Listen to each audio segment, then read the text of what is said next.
Þetta mér 1-0 í heimkominu í Kópavogi, hvernig bara svona fyrstu viðbrögð eftir þennan leik? Bara virkilega góð. Loksins gaman að spila fótbolta aftur eftir mánaða pásu. Og gæti ekki fengið betri leik og sigur. Hvernig svona var tilfinningin á vellinu? Það var svona pínu eins og að vera með á veginn allan tíman og satt óþægilegt að vera í 1-0. Fannst þér eins og þetta væri aldrei í hættu?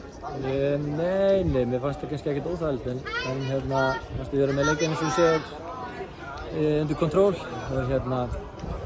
og bara sigla þessu heim hann í lokin. Svo segir þú búinn að bíða eftir þessu leik, það eru einhverja vikur síðan þú komst hérna heim. Já. Hvernig svona standið á skrokknum 90 mínútur í dag? Bara fínt sko. Þessi leikur hentaði kannski vel. Við erum mikið með boltan og minni að hlaupum. Þannig að ég er að komast í mitt besta form. Gerir ráð fyrir að þú sért búinn að fylgjast með þínum mönnum þá ná með þú ert ekki að spila bæði áður þú komst og núna eftir þú komst heim. Hvernig svona metir þennan?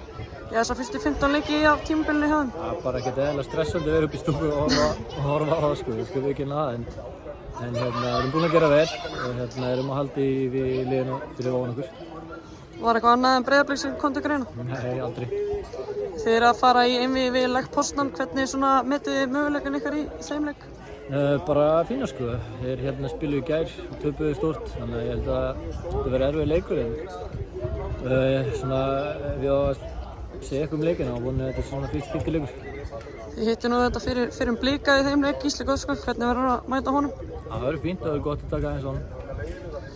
Að lokum Viktor Örn, þinn svona partner, aftast var heyrað fyrir leik, komin í 300 leikja klúbbinn, bara nokkur orðum þennan mæta mann. Bara geggjaður gæi, fyrst og fremst vinnur, góð vinnur og búinn að spila lengi með honum og hann átti bara skilið og vel gert hjá honum.